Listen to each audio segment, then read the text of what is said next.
You're plugged in. You're in the zone. You're focused. You know, you can see the task at hand and you're on it. I'm pretty sure that's why back in the 80s and stuff, they used to prescribe it to people as a weight loss. Kind of wealthy people who were quite chubby. That's basically taking speed. Hey everybody, how you doing? Good? Glad to hear it. Okay, well, the drug to master reality, I haven't seen it yet, so let's just jump straight in. Amphetamines can drive you through brutal work shifts, push you through boring study sessions, or keep you dancing till dawn. They fuel ambitions and sharpen minds. We've given them to soldiers to fight harder and to children to help them focus. Today, millions of brains are running faster than evolution had ever planned. In the last 15 years, amphetamines have become one of the fastest growing drug markets in the world, second only to cannabis. Like any drug, amphetamines can be used to escape reality. But unlike any other, they promise to help us master our modern world. What makes them so appealing?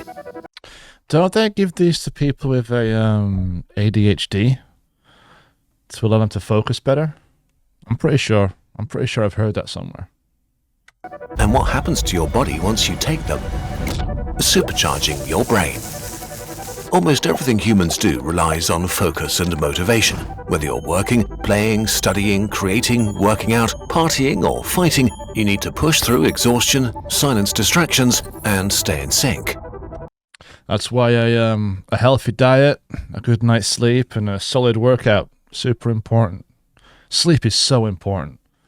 Like, you know, you hear people sort of talk about how, you know, they can function with only a few hours sleep and they get up at 2 a.m. every day and do this and that and the other. Like, you can't sustain that. You need good sleep. It's how your brain resets, basically. Amphetamines are stimulants and do just this extremely well. They come in three main types: plain amphetamine, methamphetamine, and MDMA. Meth is an extremely potent... MDMA, I've heard of that. I'm pretty sure when I was a kid, you'd in high school, you'd hear people talk about that a lot. You know, they'd always talk about how they'd gone out and they bought like a bit of fet, is what they'd call it. Addictive version, and MDMA or ecstasy has some quite unique effects, but today we'll focus on plain amphetamine, sold on the street as speed or as prescription drugs like Adderall or Vyvanse. The main effect Vyvanse, that's the one. That's the one that people with ADHD take.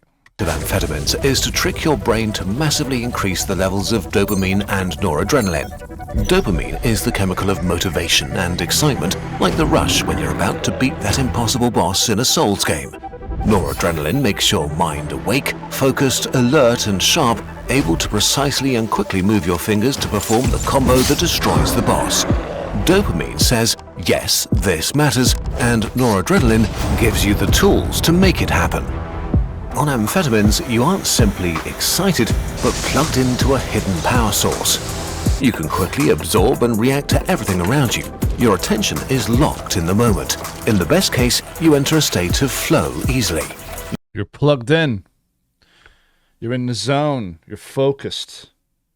You know, you can see the task at hand and you're on it. Your mood is lifted and boring tasks seem more engaging. Distractions become less distracting in the face of your goals. Your heart pounds faster, your breath quickens, and sweat beads on your skin. Hunger fades, and fatigue dissolves. I'm pretty sure that's why back in the 80s and stuff, they used to prescribe it to people as a weight loss. Kind of wealthy people who were quite chubby. That's basically taking speed. Okay, you need to stop consuming these immediately. I thought they were like vitamins. It's amphetamines. It's cheap speed. Like a cheap speed, you know? Stimulants like cocaine peak or fade quickly, maybe crashing you and leaving you more tired than before, but amphetamines lift you up and hold you there for 4 to 14 hours. Back in the day, amphetamines used to be prescribed for all kinds of problems: to lose weight, fix your depression, or against nasal congestion. Nowadays, they're mainly prescribed for ADHD, a mental disorder that makes it hard to concentrate on things you find boring and to control your impulses. ADHD brains are basically looking for a reward that never comes. Amphetamines solve this by providing this reward, turning a super easily distracted scatterbrain into a focused one. In the last decades, ADHD diagnoses in kids and adults in the US have skyrocketed, leading to an unprecedented amount of prescription amphetamines. But amphetamines aren't just drugs, they're tools. Performance-enhancing tools perfectly aligned with our most mainstream ambitions. And if they manage to keep you awake and focused better than coffee or energy drinks, why not get your daily performance boost with a dose of amphetamines? They're made in labs, prescribed by doctors, and safely taken by millions after all. So their legal and illegal use has surged in many workplaces, particularly in very stressful or highly competitive industries that require long hours and intense focus. Is this going to be a bit like what happened in the opioid crisis, where doctors were prescribing large amounts of opioids for pain relief? And then I forget the administration, I think it was Bush Sr., but they basically passed a law which effectively sort of cut people off, or worse, patients used to go to the doctors and say, hey, listen, I feel like I'm starting to get addicted to this. I need help getting off it. They'd basically cut them off and be like, okay, you're a junkie, get out type deal. And so millions of people in the United States were forced to go to the black market. So they started going for, heroin, things of that nature. And that's kind of what fueled the opioid crisis. From tech to finance bros, from cooks or truck drivers to surgeons or nurses. In the US alone, more than 4 million people illegally use prescription stimulants. Especially college students have started to rely on them more and more, not to party, but to push for better grades. Concentrating and studying are hard enough on their own, but even more so in times where short-form videos and endless scrolling have nuked our attention spans. Some believe they have undiagnosed ADHD, that their struggle to concentrate is a flaw that needs chemical fixing, or they simply want an easy edge to achieve more. Imagine you're cramming for finals. Someone offers you a pill and the fog in your brain lifts. 8 hours vanish in a hyper-focused blur. Should you take another one tomorrow? This is starting to sound like a commercial. But the frank reality is that amphetamines promise an easy fix to things that many of us struggle with. But of course, nothing good in life comes for free. Speed crash. The dark side of amphetamines. I'm going to guess ahead of time. If I had to guess, the massive release of dopamine into your body, which helps you feel good, helps you to concentrate, gives you a direction, so to speak, gives you that reward. There's only so much of it your body can release at any given time. So when so much is released, you have afterwards there's a crash where your body kind of goes, whoa, that's too much, so it cuts the supply off.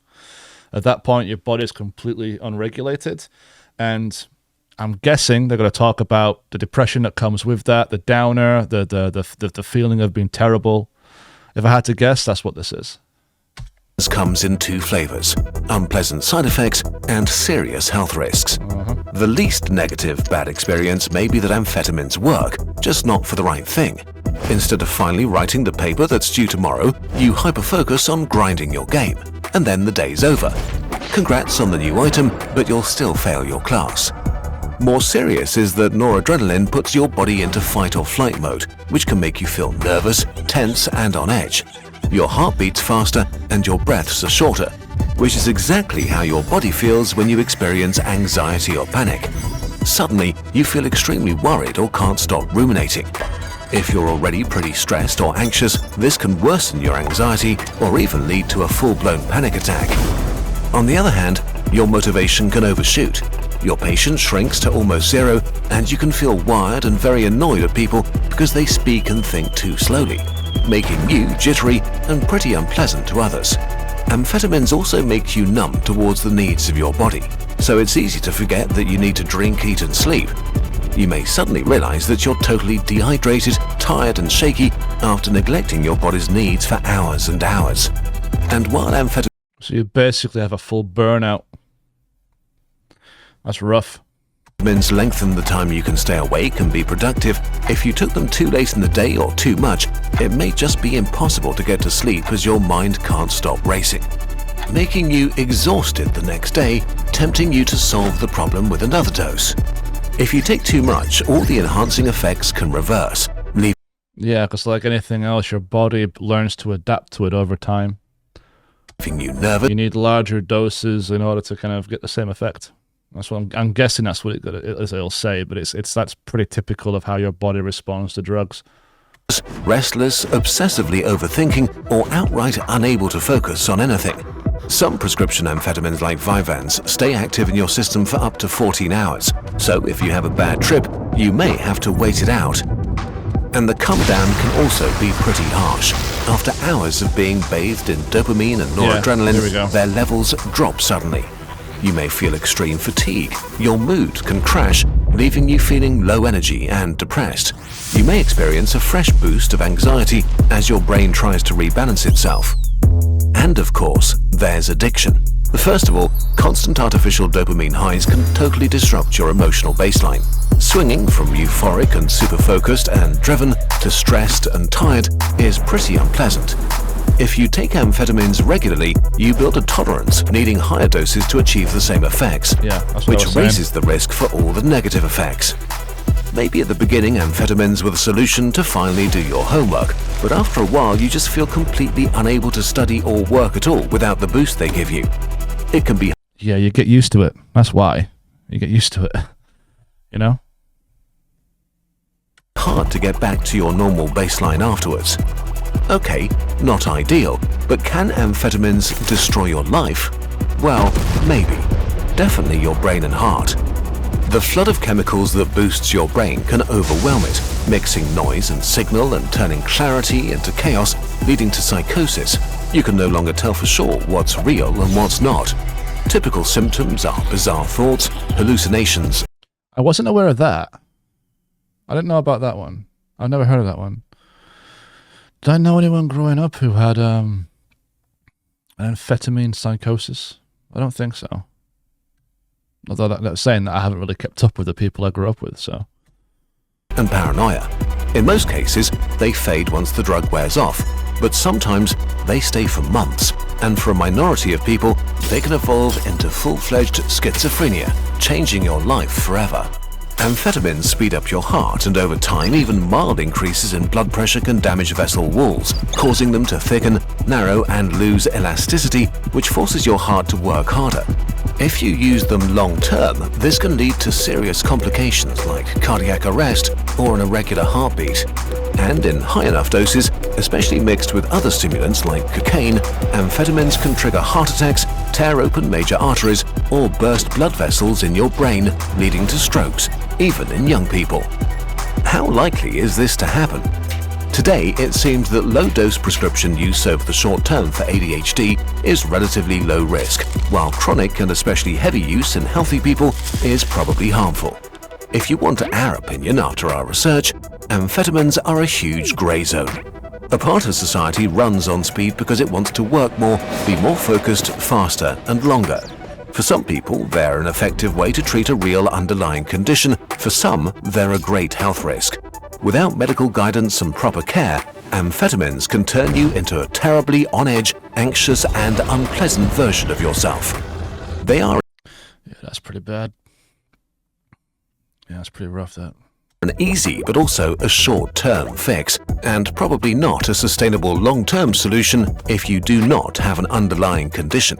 You can brute force your mind and body to do what you want them to right now, but amphetamines are not helping you to acquire better habits or to grow and become a better version of yourself. But we're not the health police. You do you. But hopefully, you do so as informed and responsibly as possible. Thanks very much, guys. If you've made it this far, don't forget to like and subscribe. And obviously, don't forget to check out the rest of my channel. Thanks very much.